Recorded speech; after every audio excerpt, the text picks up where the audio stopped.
Bonjour le peuple. De nouvelles actions contre la 5G?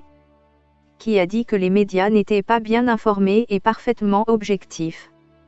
Pour démentir ces mauvaises langues, voici un article paru ce jour dans Sud-Ouest, un journal régional lu par des milliers de Français. Donc, des antennes 5G ont été brûlées dans la région grenobloise. La police n'a aucune idée des responsables de ce crime ignoble, mais le magistrat, à qui on ne la fait pas, soupçonne les milieux anarcho-libertaires, entendre par là les méchants Black Bloc, d'avoir fait le coup. Leur site internet ne répand-il pas des propos anti-5G? À moins que, ça ne soit un coup des complotistes qui pensent que la 5G serait la cause du Covid-19, sous-entendu, c'est dire s'ils sont cons, puisque de toute évidence il est difficile de penser qu'il puisse y avoir un rapport entre les deux, ce que je lui concède bien volontiers. Ainsi donc les pouvoirs publics essaient de nous mettre dans la tête que, pour être contre la 5G il faut être soit Black Bloc, ou soit complotiste et idiot. Je m'étonne qu'il n'ait pas pensé aux gilets jaunes qui, c'est bien connu, ne respectent rien non plus.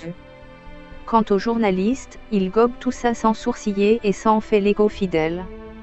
Est-il seulement au courant que l'Autriche a officiellement interdit la 5G, pour les risques encore mal identifiés qu'elle fait courir aux hommes et à l'environnement?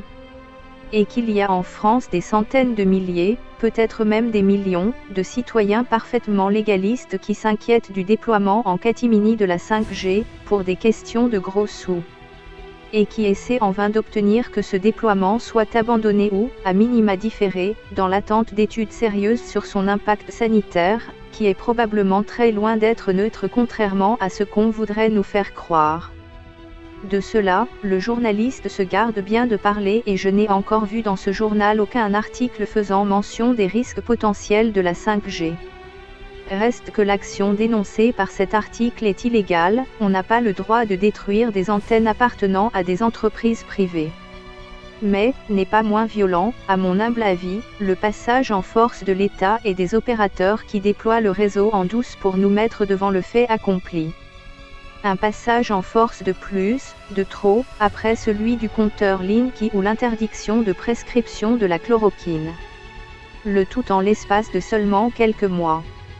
Lorsque l'État ou les entreprises ou quiconque d'autre prennent des décisions arbitraires et susceptibles de mettre en danger la vie ou les libertés fondamentales des paisibles citoyens, il me semble que la résistance de ces mêmes citoyens devient légitime. C'est même un droit constitutionnel si je ne m'abuse. Surtout lorsque, comme c'est le cas ici, la riposte est proportionnée. Je rappelle qu'aucune voie de fait n'a été commise, si ce n'est contre du matériel installé dans des conditions pour le moins discutables. C'est-à-dire sans demander leur avis aux personnes habitant à proximité de ces antennes, ni à l'ensemble des Français qui sont tout concernés par les risques potentiels de la 5G. Les leçons que je tire de cet article discret, presque anodin, sont, elles loin de l'être, anodines. Les médias dans leur ensemble sont inféodés à l'État et au grand capital et passent leur temps à nous manipuler en répandant des informations partielles et partielles.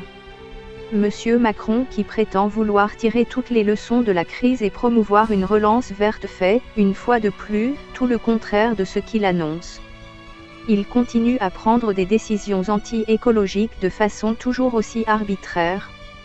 Le profit maximum des copains de Monsieur Macron que sont les dirigeants des principaux opérateurs téléphoniques nationaux, reste le souci principal de notre président. Et la santé des Français, le cadet de ses soucis. Jusqu'à quand allons-nous devoir supporter cela? Un nouveau groupe prétendument écologique formé de dissidents de LREM vient de voir le jour. J'espère qu'ils vont se saisir du dossier de la 5G, faute de quoi, ils perdraient toute crédibilité avant même de commencer. Pour finir, à Bordeaux, nous avons demandé aux 3 candidats aux municipales restant en lice, quelle était leur position vis-à-vis de la 5G. Et à ce jour, aucun d'entre eux n'a daigné nous répondre. En Belgique, la 5G est passée sous secret, même pour les employés de Proximus qui, rappelons-le, est dirigé à plus de 50% par l'État belge. Les bourgmestres restent évasifs lorsqu'ils daignent répondre aux questions que nous leur posons. Je propose à tout un chacun d'en faire autant et de faire de la 5G une question incontournable pour ceux qui briguent nos voix. Cela s'appelle de la résistance citoyenne et c'est parfaitement légal.